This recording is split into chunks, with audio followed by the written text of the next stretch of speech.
We've got Christina. We also have Frank Eason of the Racial Justice Collaborative. Hi, Lisa. So we're not going to wait. We're just going to get started. And I just wanted to welcome everybody on behalf of the Racial Justice Collaborative. And Christina is an artist. So she's going to talk about artist things tonight, artists and the Black community. So Christina, would you please take over now and go ahead. Thank you everybody for coming. Sure. Yeah. Thanks everybody for coming. Lots of familiar names and faces. Some who I haven't seen in a while, so good to see you. Thanks for the introduction, Diane. Oh yeah, sorry, go ahead. Yeah, it's okay.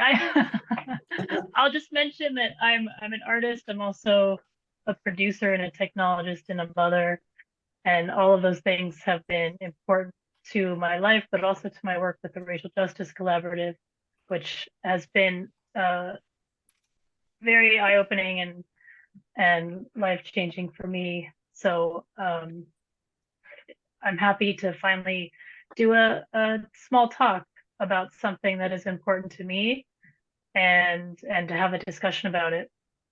So I'm an active member of the Racial Justice Collaborative. I'm also a member of the Artist Collective Feminist Futurists. These are important topics. And the title of my talk is Black Artists Transport History to the Present. And we have a mini series going on right now, the RJC, Racial Justice Collaborative, RJC, where we're doing these kind of informal talks called pop-ups about Black history. And I wanted to participate with sort of an art history element, but it's less art history and more contemporary art that mentions or brings in history. So why do I want to talk about this? Black artists have been making work for a long time, obviously, and their work has brought a lot of awareness to me in terms of sorry, I'm just going to mute a couple people here. In terms of my kind of awakening to racial justice and even my own whiteness, that wasn't something that I thought about until somewhat recently. And some of the artists that we talk about today are important in that, in my personal journey, which I'm happy to talk about a little more. And I've just learned a lot about history from art, and I think it's a unique lens that just makes it easier to really feel and see, but in a different way. So I'm excited to talk about that. I also want to mention that I'm just talking about 3 artists. It's an hour talk and I want to make sure we have time for discussion. Obviously, that's just the tip of the iceberg. There's a ton of really awesome Black artists out there and Black artists that like mention history specifically. So I just chose 3 that I like and seem like they fit this topic the best. But I'm sure that others have other examples and artists they love who would also fit in that topic, and I would love to hear who you would have chosen, because that's all interesting stuff. But I chose to talk about Dred Scott, who was kind of the most obvious example. And originally I was just going to do a talk about him, but then I thought I should, just other work came up and I wanted to bring in some other people. Joy Buolamwini, who's an artist and a researcher, and Lorraine O'Grady. And Lorraine I brought in because Lorraine O'Grady, because she has a show up right now that I'm really excited to see in Wellesley. So if this is interesting and you're anywhere in the Massachusetts area, please go check that out. Let's see, I'm going to share my screen so we can look at stuff. Hold on one second. And feel free to use the chat. I might not see it right away, but if you want to just have a quick question and drop it in there. If I don't get to it right away, we can certainly talk about it. after my short talk. I'm going to put this in slideshow mode. Can you all see that? Yes. So this work is not really, it's future, not history, but it's one of my favorites, and I thought I'd open with that. This is Alicia Wormsley. She did a billboard project, basically, where she just put up pretty stark billboards. It was just black background with white text and says, there are Black people in the future. Black people aren't going anywhere. I thought it was it's so simple, but it's so brilliant. So Alicia Wormsley, that's a great project. Let's see. All right, so Dred Scott is my first artist that I'm talking about. And like I said, Dred Scott was my initial thinking of this topic in general, because it's right in his name. Dred Scott decided to make his professional name Dred Scott based on the historical person named Dred Scott. And Dred Scott the artist's work is really direct and confrontational in a way that I think is really productive. It just his tagline says it all. I make revolutionary art to propel history forward. So he ties the present day to history very cleanly, just like this has been happening for a long time. Yes, racism is not as bad as it used to be, but it's still a major issue that we need to focus on and resolve. So he named himself Dred Scott after Dred Scott, who sued Missouri, who was an enslaved man in Missouri, and sued the state and then the feds for his freedom, which I guess was not an unusual case at the time. But because of this is pre-Civil War, because of the political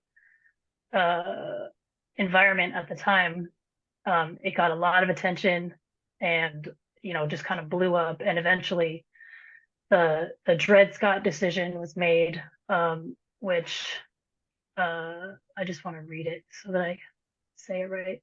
The Dred Scott decision stated, this is 1857, that enslaved people were not citizens of the United States and could not expect any protection from the federal government or the courts. And so, that's pretty stark, dismal statement, but it's, for me to see that written like that in 1857, and then to take that into like Reconstruction, past the Civil War, Reconstruction, Jim Crow, the whole civil rights movement. And even today, it feels similar. The United States government isn't going to overtly protect Black people and offer them the same rights as white people. Now that is not necessarily the case, but it still feels similar. And Dred Scott is saying that. This piece right here, if you look on the right, there's two images. This is Dred Scott in the Dred Scott versus Sanford case from 1857, and this is Dred Scott the artist on the right, in case you couldn't tell. So this performance that Dred Scott is doing on the right here, this is called On the Impossibility of Freedom in a Country Founded on Slavery and Genocide. And he's just getting blasted with a fire hose. It's a performance. He hired local firefighters to just blast him with the fire hose, and he just struggled against it, which of course brings to mind images from civil rights, nonviolent civil rights protests, and local governments, police bringing in the fire hoses to get people out, and the dogs. Like, to me, again, it just brings you right back to that moment. So that's one of his performances. Dred Scott does a lot of performances. He brings his own body into his work a lot, and all the artists that I'm talking about today do that sort of performance work where their body is directly in their artwork. So let me see here. This is one piece I just wanted to mention because it's also a quick through line to a historical moment. But the one that I really want to talk about is the slave rebellion reenactment. I think this is a really poignant piece. Oops, sorry, skipping ahead. All right, so this was a very large performance piece. Most of the performances are just Dred Scott, like the one I showed before. But the slave rebellion reenactment, he actually worked with. There's a pretty long list of organizations that he worked with, and I forget how many, maybe 300, a couple hundred people came together to do this performance. It was more of a procession, and it's based on a real act, a real event. That is the let me get the name right. It's in Louisiana, the DeLonge German Coast Uprising of 1811. And this was a reenactment of the largest slave rebellion in history, I guess. So Dred Scott is turning the kind of white supremacist, like Confederacy kind of focused Civil War reenactments, which at least for me, like I have a very specific vision of that in my head. Like, a lot of white people doing a Civil War reenactment, which is, it's not all white people, but vast majority, it certainly is. And he just turns it right on his head and he's like, you want to talk about fighting for your freedom? I'll show you an event where people fought for their freedom. And he shows this, or he reenacts the slave rebellion, the largest in history. So it's just the act of it itself, I think, is pretty brilliant. And it's documented very well. I'll send out links to this stuff so people can see it. And I'll actually, before I go on, I'll just scroll through some photos of it. This is pretty awesome. 1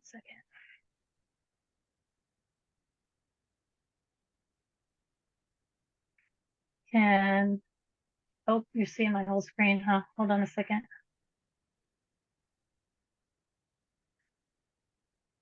All right, can you see that? All right, so these are some stills from some documentation of the piece. I'm just going to slowly scroll through it. So this is a pre-Civil War reenactment. And what's really interesting, this is outside of New Orleans. I forget exactly the name of the town, but it's a 2-day procession. And according to the writing about it, it's just totally out of place. Like they're walking through strip malls. There's a ton of oil refineries in the area, and they're walking by those shouting. I don't remember what they were shouting. There's a sign here that will say what they were shouting, but they were shouting things like, "We want freedom. All slaves should be free." They were shouting things in French too, because it's New Orleans, and there was a lot of well, I think there were a lot of Haitian, I don't know, Haitian Americans or what, but in the hired actors in the reenactment. But I assume that was French being spoken at the time too. And then these are stills at a gallery show showing the stills from the performance. Here's some of the flags. Death or liberty. And then there's a video here. Again, I'll send this out if people want to take a look. So this piece, I think, is very cool, and a very stark, direct way to show just a different view of what we normally see about this era. I'll say that I saw in like history books when I was a kid in school. Let me just go back to my other slides.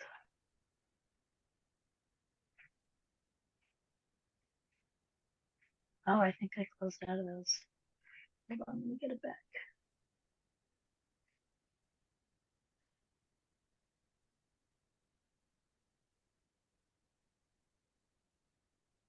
Oh, there it is.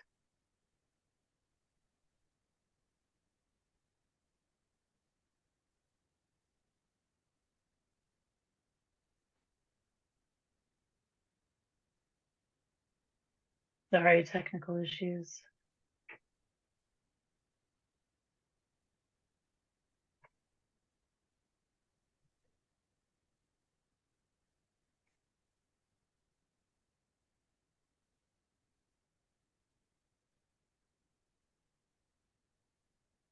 Sorry, everyone. I'm not sure what you're seeing.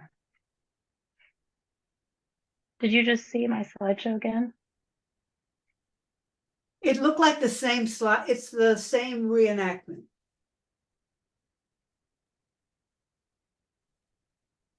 Just the Okay. panel, the fourth panel. There we go. Okay, sorry about that. All right.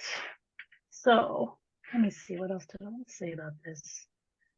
The fact that it was a procession was unique compared to like when you think of again the traditional like Civil War reenactments where there's like fighting and real action. I think there was some of that, but it was pretty sparse according to the writing about it. It was mostly about um, like the march on New Orleans, and this slave rebellion did not end well. But what I love about the reenactment is that they basically at the end threw a big party in, I believe it's Congo Square in New Orleans, and had like a big party just celebrating their freedom, I guess.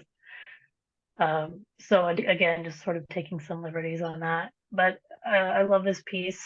Would love to hear any other thoughts on it. I'll wait until after we get to the next one now. So that's one example. I generally have for the next two artists, I have just one project per artist. But all of Dred Scott's work is basically taking historical events, turning it on its head, and making people kind of think about what it means now. So I highly recommend his work. It's very, very powerful and certainly makes you think.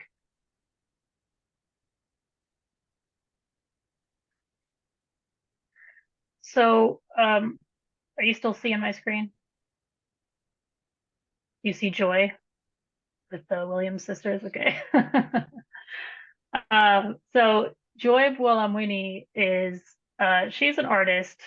She actually calls herself a poet, but she's a visual artist too.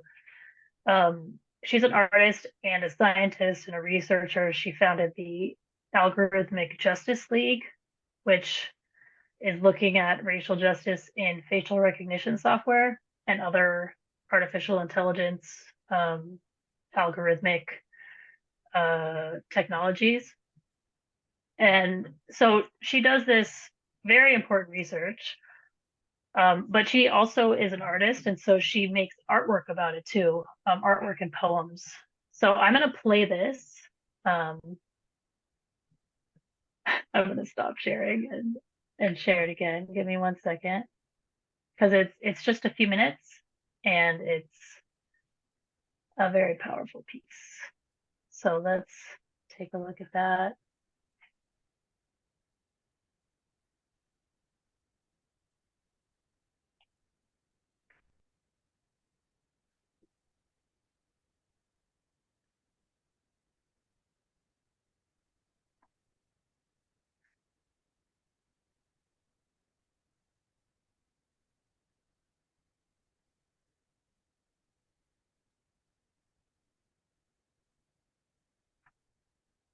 Okay, give me the thumbs up if you hear the sound okay.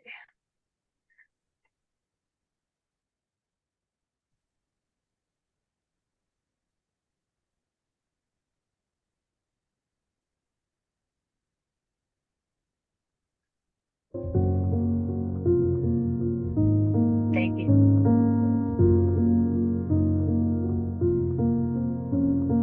My heart smiles as I bask in their legacies, knowing their lives have altered many destinies. In her eyes, I see my mother's poise. In her face, I glimpse my auntie's grace. In this case of deja vu, a 19th century question comes into view. In a time when Sojourner Truth asked, "Ain't I a woman?"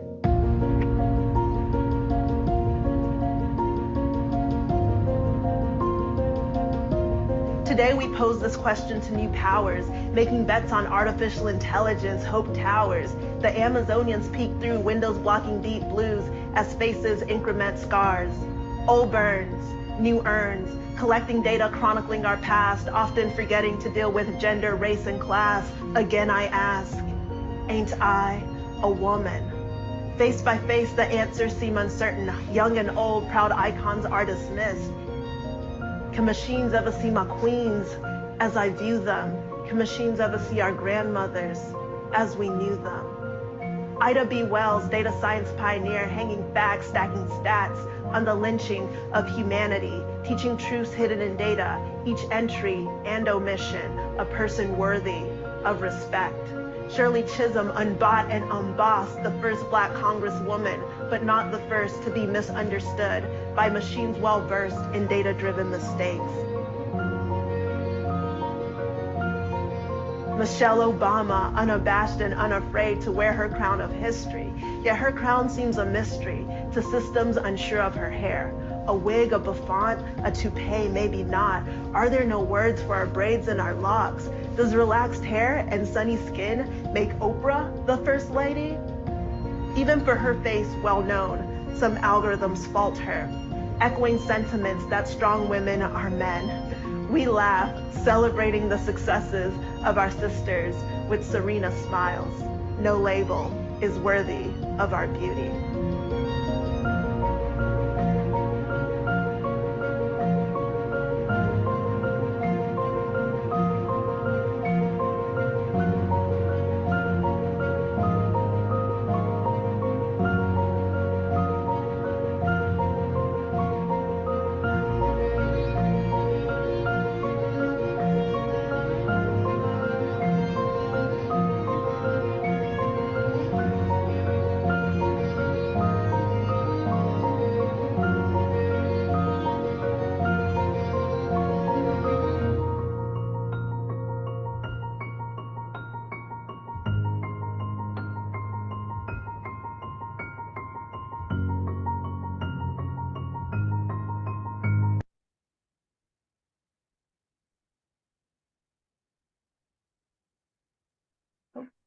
The website they mentioned here doesn't work anymore.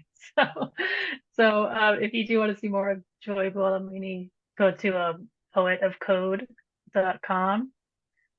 That's her website where you can learn more about this. So she created a poem, what she calls a spoken word piece, but also showing her research next to herself. Again, she's putting her own body and her work next to herself and her poem. And Joy, she came across this realization that AI algorithms and facial recognition technology doesn't really work for darker skinned people, because she couldn't use it in her own projects at MIT when she was trying to make a cool like facial recognition app. So she looked more into it, and the more she looked, the more problems she found. The AI skews. It has a harder time identifying darker skin people and women. So a lot of when you hear about someone being like misidentified with AI, and she's come out with a lot of examples of how this affects people's lives. you know, police use these facial recognition softwares. A lot of companies do even. But with police, like people have been wrongfully arrested because they thought that, or because the facial recognition software that big tech has come out with and sold to these police academies is misidentifying people, more so if you have dark skin and more so if you're a woman. But they project rates of like 98% accuracy because it's 98% accurate for white men. I should mention that this was from 2018. So it's no longer like the stats that you see in this video. Facial recognition technology is not that bad anymore. It's certainly much closer to like the parity is getting better, but Joy Buolamwini's work actually prompted some of that. Joy Buolamwini and Timnit Gebru, who's a Ethiopian American woman, a Black woman, they both did these research papers called Gender Shades that took big tech to task and said, hey, your algorithms are racist and you need to fix it because it's affecting people's lives. And they did. So her work is very important and actually taking these giant corporations to task. And like I said, her nonprofit is called the Algorithmic Justice League, and she does have a book out called Unmasked AI. Unmasked. I'll show it at the end. But they're doing a lot of good work identifying racial bias in artificial intelligence, and it's important because people assume it's technology, it's unbiased, but it's technology built by people, and those people's biases get baked into the technology. And again, I think Joy's ability to create an artwork around that just helps really bring it home very quickly. Okay. So Lorraine O'Grady is the last artist I'm going to talk about. And this is the least direct. I'll say it's the least direct, the most personal. Lorraine O'Grady is a performance artist. These are all living artists, by the way. Lorraine O'Grady is the oldest. She is going to turn 90 this year. And she makes really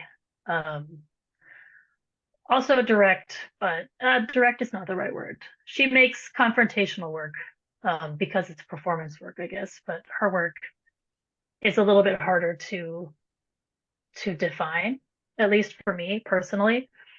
And she's more of a performance artist, but the project that I'm going to talk about is this project called Miscegenated Family Album. And this is a photography project mostly. A photo installation is what she calls it. It stemmed from a performance that she did in 1980 called Nefertiti Devonia Evangeline. And the performance was in 1980, and it was a performance about her mourning and reconciliation with her sister. So this picture right here is Lorraine O'Grady's sister, Devonia. And her sister died young at 37. And I guess they had like a kind of falling out before she died, and Lorraine O'Grady didn't get a chance to kind of reconcile that. So it was even harder than it normally would have been her sister's death. But this photo project, I think, is really it brings in the historical element through these Egyptian busts. There's a better word for that, I know, but I don't remember what it is. The images of the Nefertiti and her Nefertiti's family, whose names I can't pronounce very well, but I will try if you want. She compares her sister to Nefertiti, and I guess Lorraine O'Grady always thought that her sister kind of looked like Nefertiti, and so she kind of took it one step further and just made a direct comparison in this work. So let me just show, I'm going to show the, actually,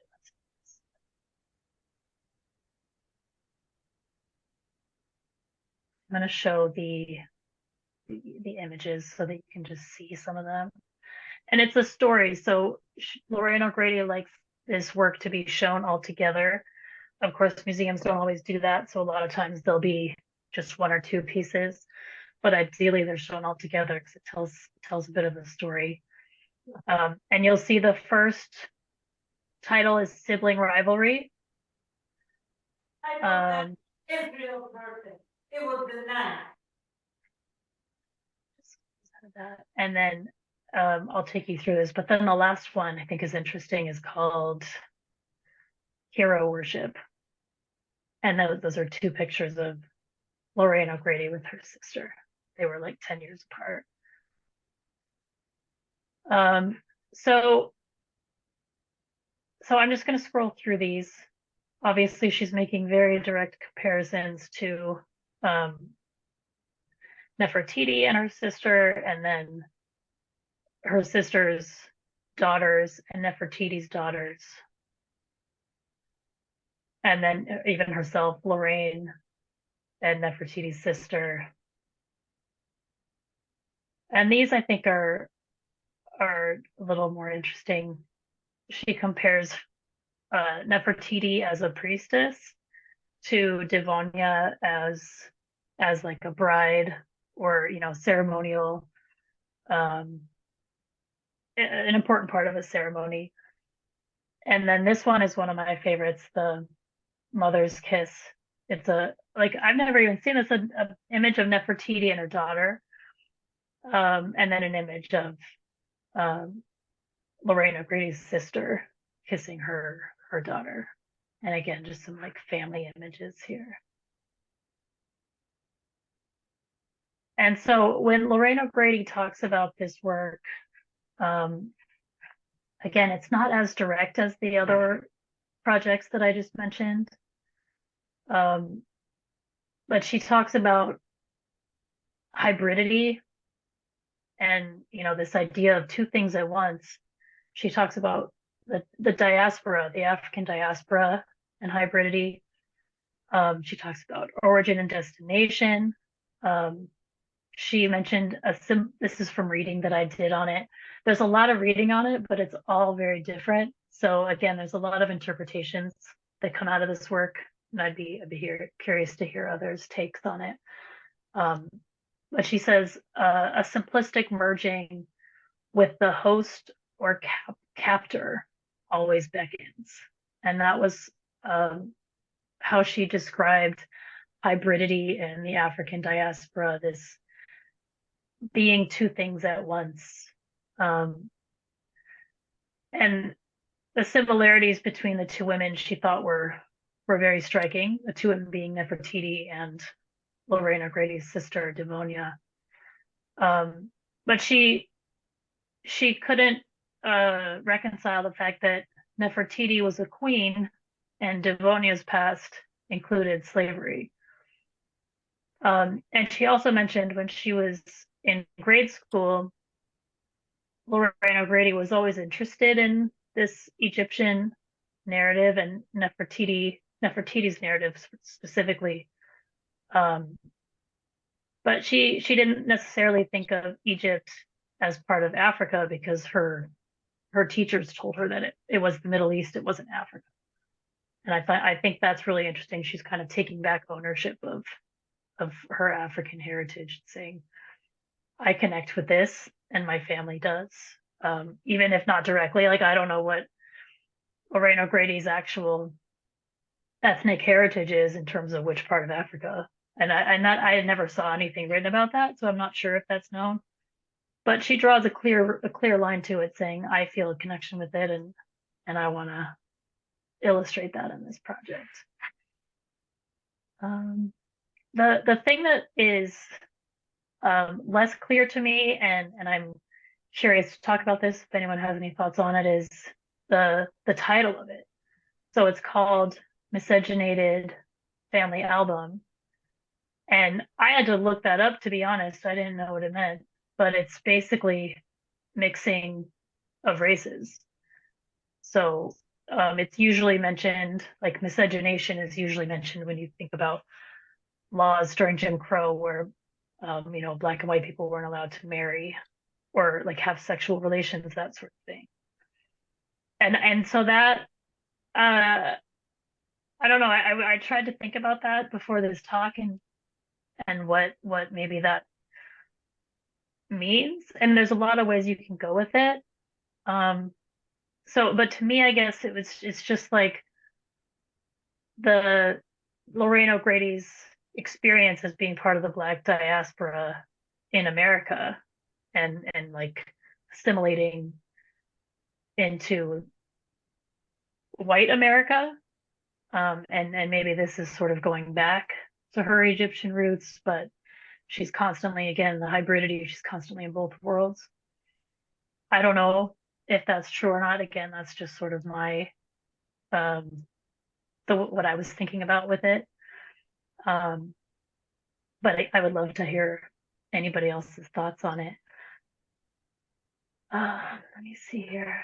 Oh yeah, this one, which is my favorite. Let me see if there was anything else I wanted to mention on that. No, I think that's it. So let me see. Just a couple other slides here before we go into the conversation. I did just want to mention, again, these are living artists, so these are all working living artists. And if you, oops, that's not what I meant to do. If you want to support these artists, there's the ways you can do it. Joy Buolamwini has a new book out just this year. I'm currently reading it, but I haven't gotten very far yet. But you could buy her book if you want to learn more about racial justice and new AI technologies. Lorraine O'Grady has a show. It's a retrospective of all her work at the Davis Museum at Wellesley College, where she went to school. Lorraine O'Grady is really interesting. She didn't become an artist until she was like 45. She went to Wellesley for finance, I think, or economics, and she worked for the government for a while doing like intelligence work. And then she quit and became a rock critic. And then she quit that and became a performance artist. So she's really interesting. Dred Scott and Joy Buolamwini have TED Talks. And Dred Scott is in the Venice Biennale later this year, which is like the biggest international art fair internationally. And he's got a piece called the All African Peoples Consulate, which sounds like an imagined Pan-African embassy. And I'm curious what that looks like. So I'll be looking out for that. The Biennale is usually in the summer, so that'll come out soon. And if you see these artists' name anywhere, go see a show of theirs. I also, just as I was doing this work or putting this talk together, I thought of a lot of other artists that I should have included. And so I just made a quick list of them here, Black artists specifically referencing history.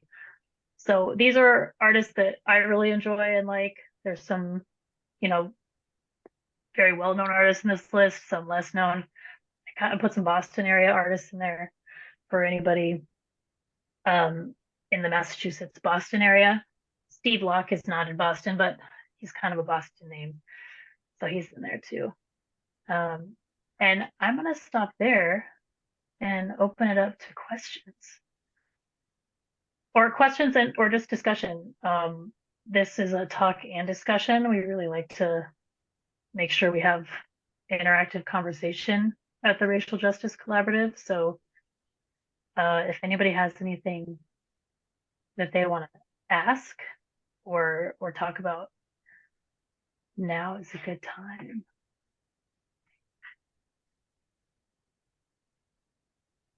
Hey, so I was curious what your introduction was to each of these artists, and kind of like, what's your own personal relationship as an artist? Hi, I'm Christina's friend. Sorry, I was eating sushi before, so I didn't want to have my camera on because I didn't think anyone would see me eating That's sushi okay. on camera. So I'd be curious because just in terms of your own artwork, you know, when did you encounter some of these artists and how have they influenced you? Yeah, that's a good question. That's a good question, and I have a hard time saying when exactly I knew these artists. But I'll start with Joy Buolamwini because her work is really influential to me. I think that just the combining of art and technology is really important to me, and the race um, aspect of it too. Just combining all of it. So I was introduced to her because I was living in the Boston area for a while, and Joy Buolamwini was a grad student at MIT for a long time, and so anything out in the MIT world, I try to keep an eye on, and so this project specifically, and a project called, I think it's just Unmasked AI. It's the name of kind of her first little short video about this discovery of the gender and race error rate in facial recognition software. So that was my introduction to her, and she's had shows all over the Boston area. I should say I actually curated her into a show that I did in Somerville in 2019, I think.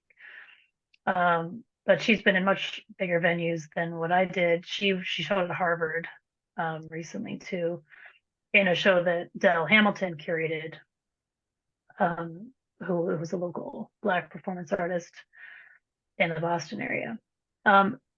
Lorraine O'Grady, I've seen a lot. I think there's some work of hers at the ICA in Boston, like documentation of her work. But her work has come up. She's most famous for I'm gonna wish that I had this image. She's most famous for a performance where she's wearing she's kind of a character called Mademoiselle Bourgeoisie. Oh, what's the last word? Hold on a minute. Bourgeoisie Noire, Mademoiselle Bourgeoisie Noire. I'm gonna pull up the image, and she's wearing a gown made entirely of white, like shoulder length white gloves, like formal white gloves. And she just basically crashes like elite art parties and openings that she's not necessarily invited to, and does a performance where she like loudly talks about the racism in the art world. And at one point she had like a white whip, basically, like not a real one, but like a made one, and she would like whip herself in these at these art openings, which sounds kind of grotesque, but it was more like bizarre than I don't know, violent, if you will. So let me just show a quick image of that. Can you see that? So this is her in the white outfit, and she actually called out other Black artists as well, because she thought that at the time, this is in New York, the art that she was seeing by Black artists in these largely white spaces was very safe, as she called it, and she wanted to see more like experimental or confrontational or other type of work like that. Here, she gave timid Black artists and thoughtless white institutions each a piece of her mind. So she would really get in people's faces. I like how the word that I see used a lot for it is her first invasion of an art opening. I mean, it was a performance, but I like that she classifies it as an invasion sometimes. So that's what she's most famous for, and I think Let me see if there's any more images. Oh, here's the gallery. This is the performance that she's most famous for, and it was my introduction to her, and I was very interested in seeing more about her. And just the fact that I'm particularly inspired by Lorraine O'Grady because of her joining the art world in her 40s. I just think that's really bold and like says a lot about her. And in such a like loud way, like I'm gonna come in here and invade your art openings and tell you what I think about it, and you're not gonna like it. So these are some of the images from her performances. That's awesome. So It did kind I of reminds mention? me of Yeah, go what ahead. is it? Yayoi Kusama invading the Venice Biennial as well. I don't know. When was that? I When was don't that? remember that. That was like 1970, so it was like 10 years before, but it's just like, Okay. she did it outside the Venice Biennial. I think Lorraine had 4 balls that she went right inside the Oh yeah, she went right side. Well, yeah. into the The fire. Venice Biennale is probably harder to get into. But thanks for the question, Kyle. Awesome. Any other questions or art by Black artists, especially that kind of mentions history that you want to mention, talk about? I just thought it was interesting when you spoke about Lorraine O'Grady and the miscegenated album. It reminded me of Trevor Noah. Oh, He does a talk about how when he was born, he was illegal and they had to hide him and he was an albino and they never knew his father and he couldn't come around because at that time in South Africa, it was still illegal to have a miscegenated relationship. So it yeah, just really kind of that struck me that was the 70s. So it's not that long ago in this part of the world that it was a real thing and not a performance piece. So I just thought it was really right. interesting. Yeah. Although, of course, Trevor Noah performs it very well in Oh his yeah, oh stand-up. he's capitalized greatly on that, but still, you kind of take your pain or your story and you figure out how to tell it to the world because so many people just wouldn't think or know some of these things that are real or that are issues or were or they're we think of slavery and apartheid and all this stuff is so far ago, but it really is not. It's very present day that physically it was illegal. I can remember for me, I mean, we've got folks in my family that it was illegal to be in a miscegenated relationship because that was the 60s for the United States when it was Yeah, made legal. I mean, that's me. So, which and is that's not crazy. far Yeah, away because I don't think I don't think I'm that old. So I'm like, ooh, that's recent history. And it's just an interesting way to take that and turn it into art and make it something that other people can come and participate in, even if they weren't part of whatever that thing is. yeah, yeah. And I'm younger than you, but still, like Trevor Noah's illegal, personhood was when I was alive in South Yeah. Africa. You know, that's my lifetime. Um, yeah, Lisa mentioned Loving versus Virginia. That was the ruling. Yeah, so I think that's interesting that it made you think of Trevor Noah. I think that's kind of cool.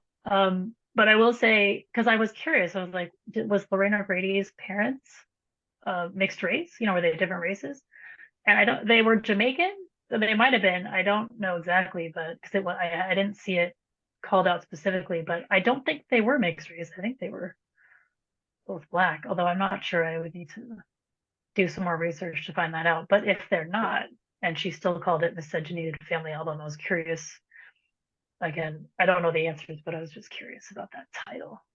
But I couldn't find a specific definition on that in my recent looking into it for this talk. I'm wondering But I'll do some more reading.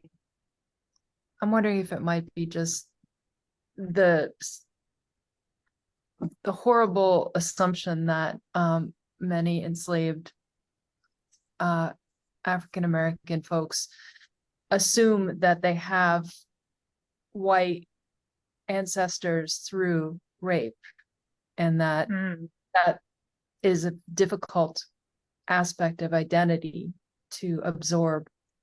And you know, if there's not a sort of direct family acceptance of recent, you know, intermarriage between different ethnic groups or races, there may be this sort of tacit understanding of violence within one's bloodline. But I don't know. I don't know her history, like you were saying. But, you know, I think that that's something to think about, or that I was thinking about in this context, because is it personal? Is it political? Is it both? And the answer is usually both, right? Both, you know. But yeah, you know, it's important, you know, like when I'm thinking about this, to sort of zoom in and zoom out, you know, to kind of consider where it could be coming from. And what was interesting to me was also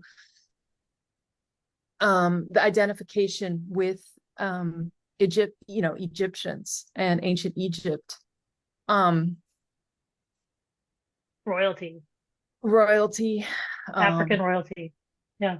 And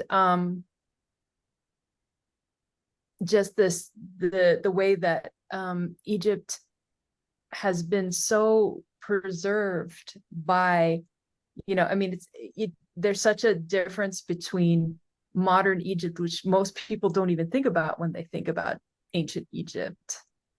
And there's a sort of direct sort of line back to this era that's kind of frozen and fossilized in the past, the era of the pyramids, the era of the dynasties. And it's a very, very powerful iconography to sort of link to. So, and that made me think, you know, is she sort of, is the sense that there may be miscegenation in her line, is there also miscegenation in the Egyptian line? Because, you know, there was a very, very strict dynastic stronghold on who married who in the royal lineage. And so miscegenation would be kind of not possible. It, you know, given so that kind of made me think, like, what is the power of that term miscegenation, and what is she saying about the Egyptian iconography in relation to her own family? So I don't have any answers, but it really was very provocative thinking about it in those contexts. Yeah, and again, I was reading, trying to figure that word out, and what I did find, I meant to put a caveat in the beginning of this that I'm not a historian. So the actual history in this talk, I don't know a ton about. But apparently in, 14th century BC, this is when like Nefertiti was alive. Egypt was very mixed race at the time, and they were, this is what I read again. So for Lorraine O'Grady, it's this time, this like, again, this dynasty, this African dynasty, when apparently being mixed race or just mixing races was, from what I read, more normalized. And so maybe, I don't know. Again, I don't know how that ties to her story exactly. But I like what you said about, what did you say that I was drawn to? I lost it. But you made a point that I was like, oh, it kind of opened my eyes to something, but I can't remember what exactly you said. So I'll stop trying to remember, I guess. Well, any you know, other thoughts on that? Christina, yeah, I have a thought. I have a thought on it. So on the I mean, looking at like, what does miscegenation mean? It means, you know, mixing of races. Mhm. So And I think that's, I don't, so what you're talking about, if you're talking about having a particular race, just, I mean, what does it mean to have a black mother and a white father? So if you look at Lorraine O'Grady's whole family, they're clearly mixed. We say black, but these people have way more white or something else. So it's just our kind of way we want to think of it, as though, being a black person and looking like Lorraine O'Grady,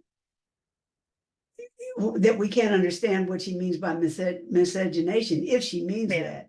I mean, her whole family, probably going back for a long time, has been mixed race, and maybe not in the kind of recent history. A black person, I don't even think you have to be married to have miscegenation. So, but just say a black person marries a white person. I mean, that's just a biracial. And even when you marry a black person, that black person can be very likely already well mixed. So we've got a lot of, we're just having a very mixed race group of black people. But we say black people. I mean, none of this characterization of race it doesn't make any sense.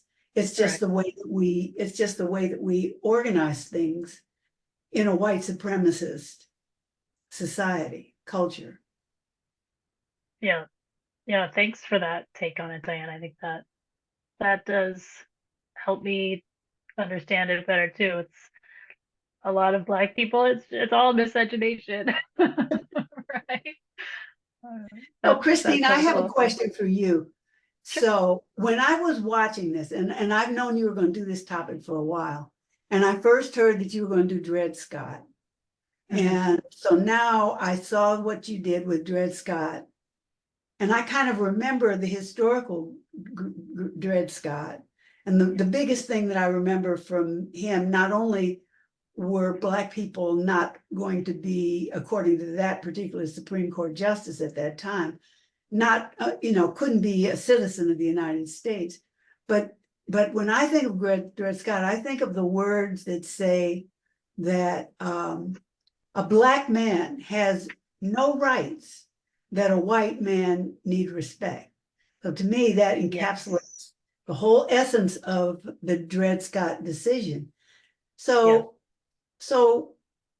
as I look at your choices of the black artists, if you were to take it to an overview, what are you doing?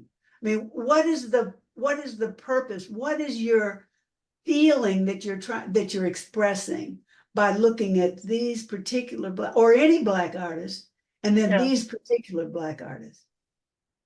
Yeah, I mean, again, the artists that I chose for this talk were drawing lines directly to the past and history, and bringing them to the present in a real, like, visceral feelings, like you can feel it in your body sort of way. For me anyway, like especially Dred Scott, seeing the image of him being pelted with a fire hose. But I'll say, for me as a white person, I've learned a ton about how black people experience the world through black artists, art made by black artists. And that has informed, again, that it's just made me care more about racial justice, and probably catapulted me into the racial justice collaborative, because I've been seeing, I'm an artist, I've been seeing art for a long time, and I'm just exposed to art by black artists out in the world, and it's made me curious, and it's allowed me to think about my own relationship to that history, to the history of specifically anti-black racism, and it's something that I'm still processing all the time. But seeing work by different artists, different black artists, has really informed a lot of my thinking on it. So and why I wanted to do a talk about it is just to help bring some of that feeling to other people. And I, of course, I'm white, so I can only really talk about it from how I experience it how I experience the art, viewing it as a white person. But I know, it can be, it does a similar feeling for Black people, obviously in a different way, just based on conversations. Obviously those are different feelings, different reactions, but and these artists are all using their own body. And I think, Lisa, you said, the personal, is it personal, is it political? And of course, I think we say this a lot in the RGC, the personal is political. And these artists are using their body and their opinions to make art to help change the way things are in the world right now. Dred Scott calls himself Dred Scott because he wants to draw attention to the fact that those words that you just said, Diane, those are that viewpoint is still happening today and affecting lives. So that's why I chose this topic.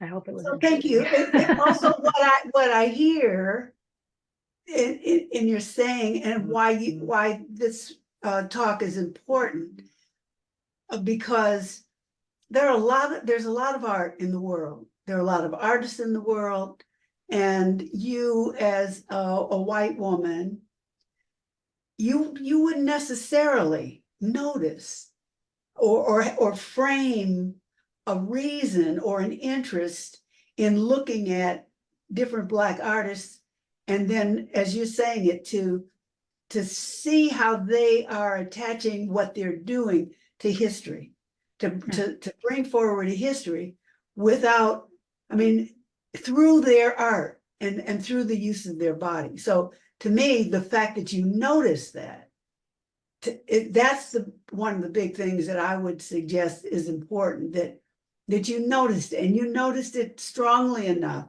to actually do research on it and then do a presentation about it. So I think that's unusual. It is. You're not the first person to say that about me, I should say. Thanks, Diane. I feel like that was a really nice tying it all together. So I appreciate your thoughts on it. And it is after 8:30. It is after the hour now, so I don't want to keep people too long. Frank, I see Frank dropped some links in the chat. So if you want to learn more about the Racial Justice Collaborative, who is hosting this talk, and Diane and Frank and I are part of, please check it out. They do a lot of great work. And look out for more talks. We're hoping to do some more Black history talks coming up. Pop-ups, that is. So they're informal, so they're not scheduled yet, but keep an eye out for it. And then we have an annual Juneteenth online event, if that's of interest, and you can always ask me more about that later. So I want to thank everybody for coming, and I encourage you to just reach out to Christina. I'm going to say, reach out to Christina. Most people here know me. Not everybody, but and learn more. We're building relationships and building community. So we encourage you to get involved with us.